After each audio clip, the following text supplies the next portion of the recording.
strange hush enveloped Rathgar in the moments following the Crucified One's descent. The city's neon lights and towering skyscrapers still stood, but the ongoing fires from the great battle glowed like the embers of a dying star. In every alley and shattered street, fear hissed through the charred air. Bodies lay strewn across the cobblestones, human, demon, and devil alike. Yet all eyes turned to the Crucified One, whose gaze seemed to pierce the heart of the world. Behind him floated that silent, hooded companion, a figure that evoked as much dread as the being itself. They had arrived together from a rift in the sky, heralding a new age of terror and possibility. And now, with the devil's betrayal and the demon's savage charge still ringing in everyone's ears, the city's survivors stared at their ancient visitor with a mix of awe and deepening horror. Chancellor Marcellus Grey stands at the cracked window in his once grand palace, the walls scorched by infernal flames. He's clutching his left arm, a relic of old wounds inflicted by a demon blade. The memories of how he'd formed unholy pacts to protect his people weighed on him like a demon perched on his shoulder. Marcellus's voice trembling mumbles to himself, "I've sold my soul to devils, bartered with beasts, and still we face him. How could I have been so blind?" Near him, Isabeau Windrow pored over the ancient tome she had rescued from the great library, the dust from its pages clinging to her hands. She could hardly read the glyphs. Her eyes kept darting toward the palace gates, where she sensed a shift in the atmosphere. She had survived the demon onslaught only through luck and a few half-understood spells. Yet her spirit remained firm. Knowledge was her shield. Isabeau looks up from the ancient tome at Marcellus and says, "Your pacts, our alliances, none of it can hold him back, Chancellor. The Crucified One doesn't want deals. He, if it even is a he, wants something beyond our grasp." Outside, Captain Neil Harriden and a handful of battered soldiers drag themselves through debris in search of survivors. The stench of scorched bodies assaults them at every turn. Broken swords and smashed weapons litter the streets. Where devils had fought humans, the dying still writhed in agony. As Captain Harriden makes his way down the street, Briggs, a veteran soldier, stands clutching a bleeding stump for an arm, looks at Harriden and says through gritted teeth, "Captain, I can't. My wife. I left her in the outer district." Harriden, trying to comfort Briggs, replies, "We'll find her, Briggs. Keep pressure on that wound. You hear me? Keep it together and don't give up hope." Harriden's own injuries throbbed.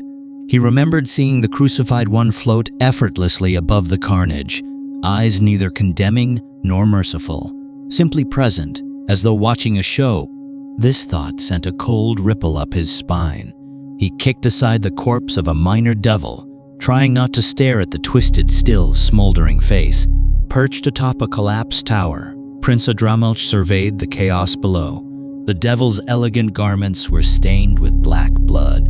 His lips twitched, caught between a scowl and a grin. Things hadn't gone entirely according to plan.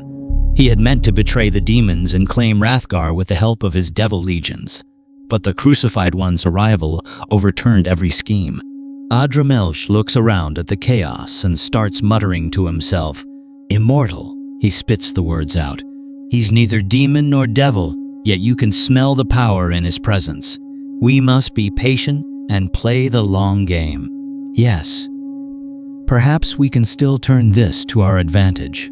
His black eyes flicked over to where Makroth the Reaper, the hulking demon warlord, lay half-buried beneath the rubble. Makroth was still breathing, but barely. One of his wings was bent at an impossible angle, and you could see his bones jutting out from the flesh. Adramelch glides over to Makroth, his boots crunching on glass shards and twisted steel. Adramelch looks at Makroth and grins wickedly.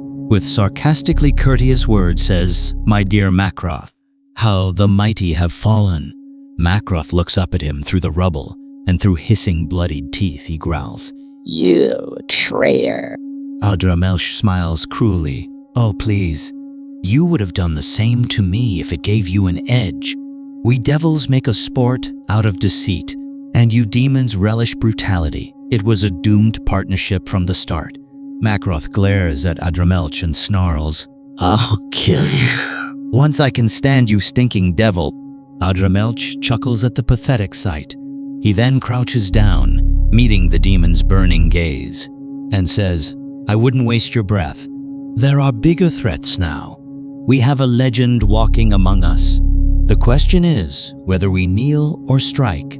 Makroth looks at him, not believing what he just heard, and sneers, "Fool! You can't kill a god."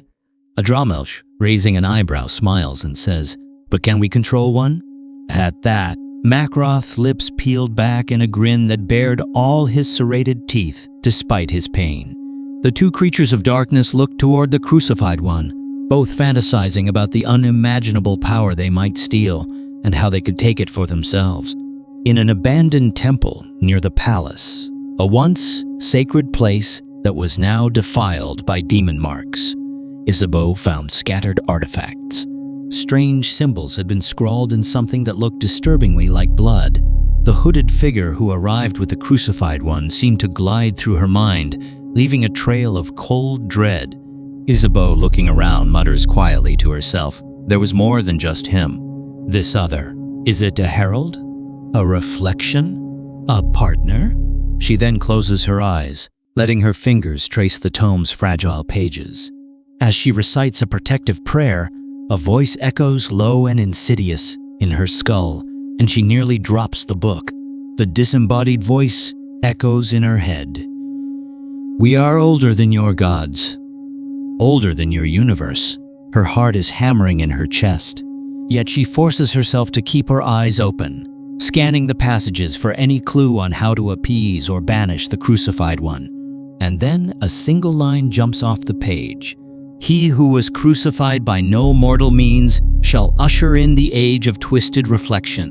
Night falls with an eerie quiet, and the sounds of battle are replaced by a stifling silence.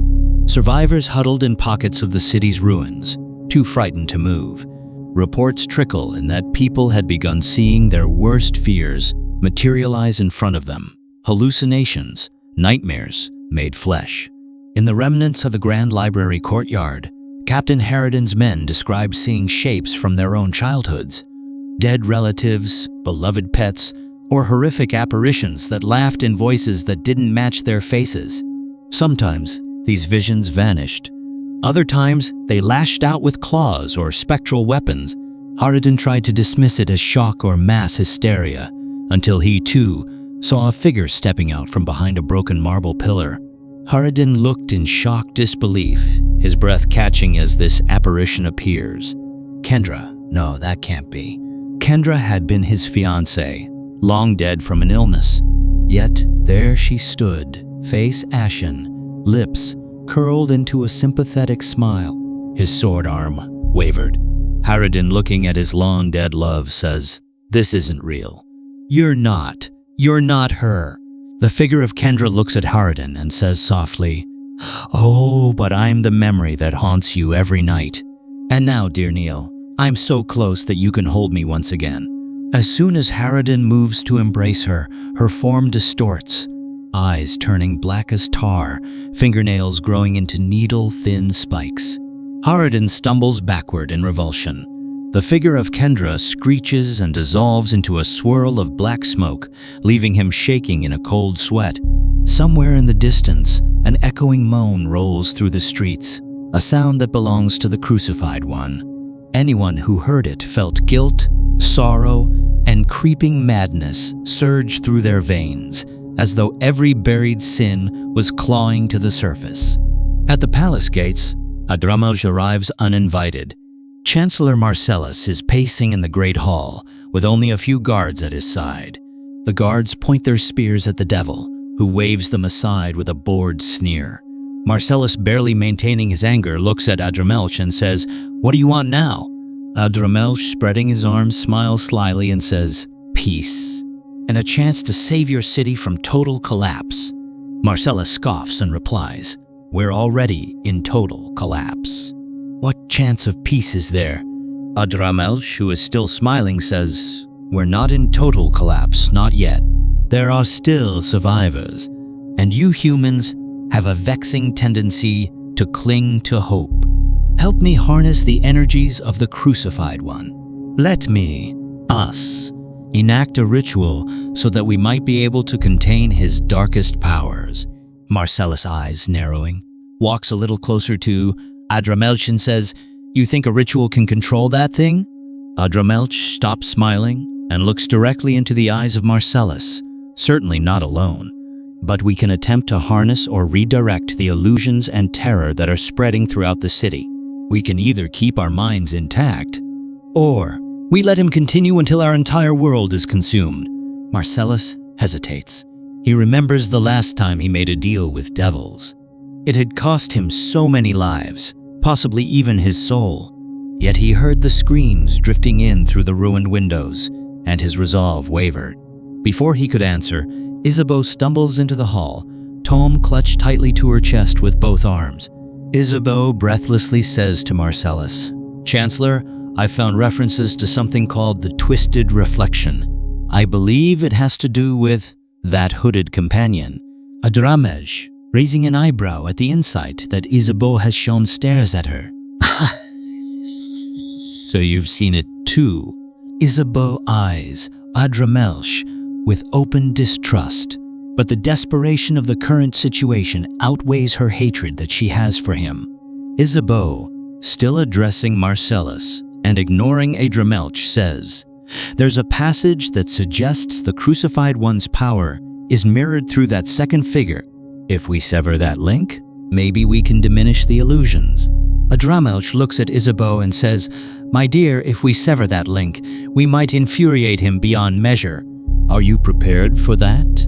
A bitter laugh escapes Isabeau's lips, and looking at Adramelch with disdain replies, "Prepared?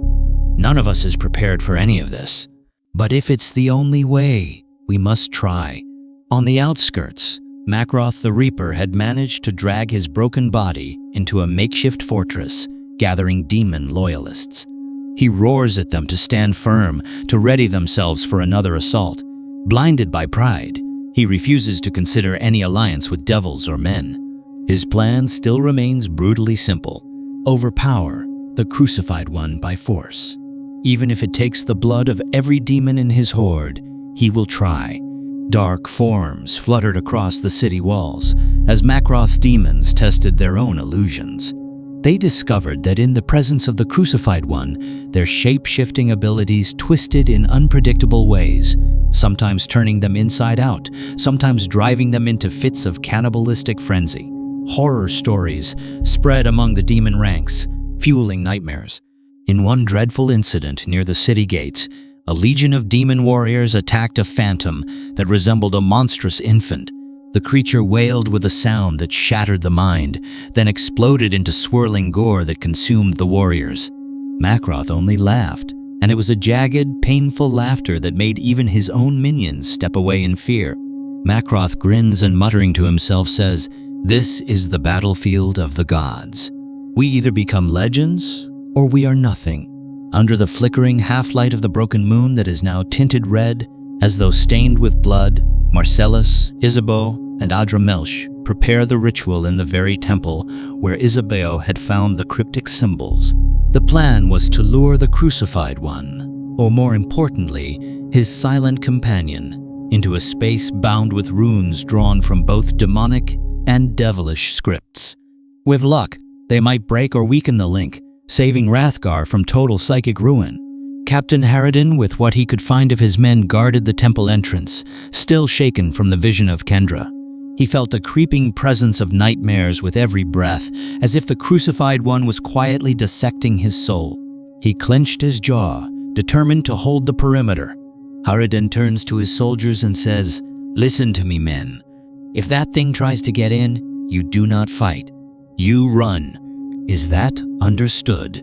The soldiers, whispering back to Harriden, all reply, "Yes, sir." Then the heartbeat, like thrumming, began. The temple walls pulsed as though alive. A swirling darkness manifested in the corner, stretching and contorting until it formed the tall, emaciated shape of the Crucified One. He was suspended a few inches above the ground, arms outstretched in that eternal cruciform posture.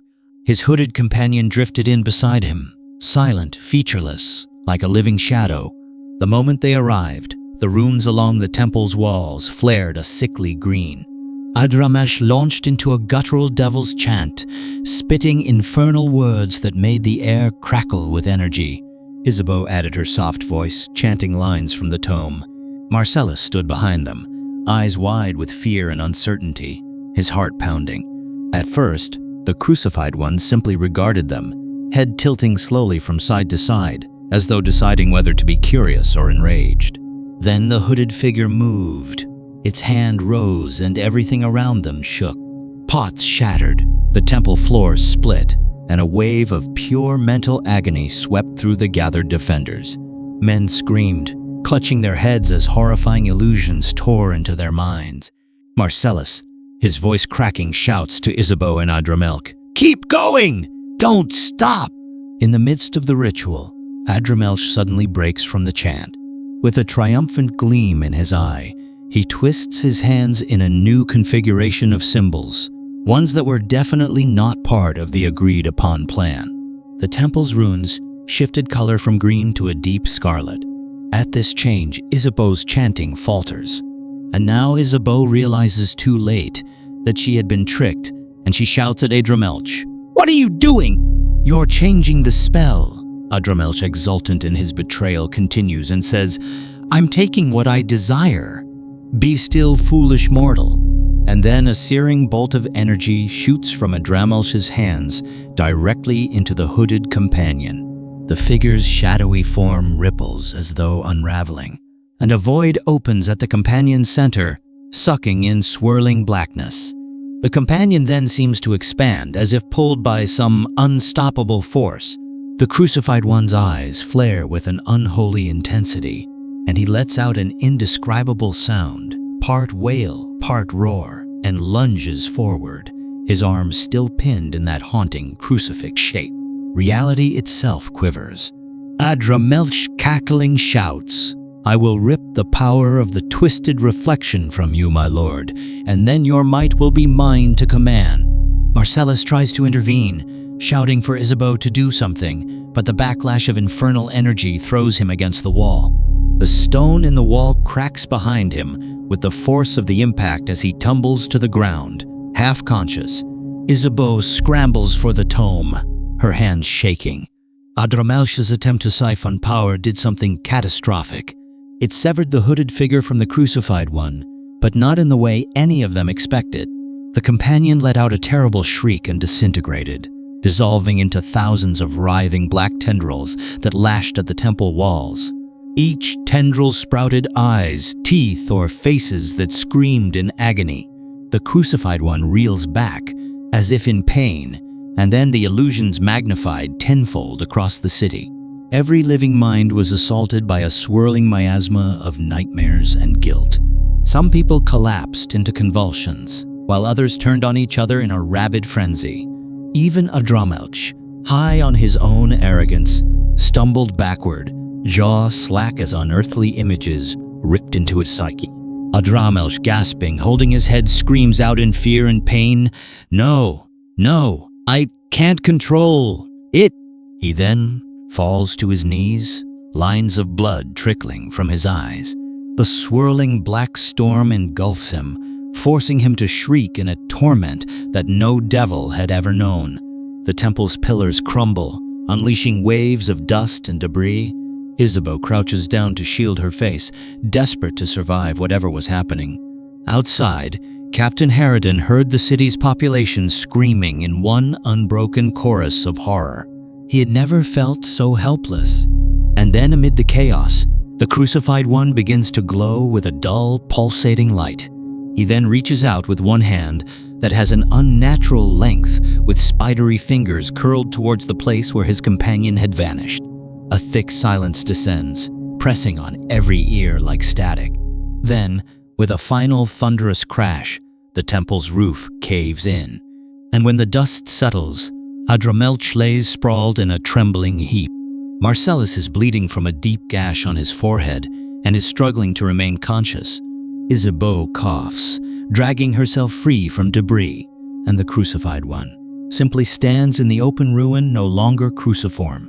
He had lowered his arms. His eyes, now red like fresh wounds, pulsed with savage intelligence. Whatever had changed, he looked more aware and more dangerous than ever. Directly behind him, the swirling black mass that was once the hooded figure condensed into a single monstrous shape. A tall, warped figure, half emerging from the shadows. Its face was a blank, eyeless mask, a perfect twisted reflection of the crucified one. It seemed to regard him with new, hungry intent. Slowly, impossibly, the monstrous reflection spoke in a voice like shattered glass. "You cannot exist without me." And in a single heartbeat, the crucified one vanishes, leaving behind only that horrifying reflection. Its eyeless mask turns on Adramelch, on Marcellus, on Isabeau, on all of Rathgar. Makroth's voice tinged with madness, his herd echoing from outside. "The war isn't over. This city will be our slaughterhouse, and I will kill every one of you." The city is now teetering on the brink of total madness. In a matter of minutes, illusions begin warping everything. Buildings are seen twisting in on themselves, and the ground undulates like a living thing, and ghostly apparitions roam freely. At the center of it all stands the reflection, an abomination let loose by Adramelch's thirst for power. Isabeau, eyes wide with fear, in a horrified whisper says, We traded one terror for something worse." With the crucified one suddenly absent, and this new abomination roaming free, Rathgar finds itself under a fresh siege of nightmares. Makroth rallies his demons to exploit the city's weakness, while Adramelch scrambles to recover from his failed seizure of power. Marcellus, battered and broken, struggles to hold any semblance of command. Meanwhile, Isabeau clutches the ancient tome, suspecting the only chance to save them all might still lie buried in its darkest pages. Captain Harriden, faced with unstoppable horrors, tries to rally his troops and the survivors. The monstrous reflection raises a spidery hand toward the city, and a guttural tremor runs through the streets. Something was stirring beneath the rubble. Something once bound to the crucified one, but now twisted, corrupted, and multiplying. As the final screams echo through the night, an eerie hush spreads. The reflection cocks its head in mocking imitation of the crucified one. Somewhere beyond the veil of reality, the actual crucified one awaits. But had he left by choice, or had something more sinister cast him out? And so, just as dawn threatens to break over the dying city, the reflection's silent presence promises a new wave of terror, a terror that might devour whatever remains of Rathgar's soul. All that was certain was that the nightmares had only begun.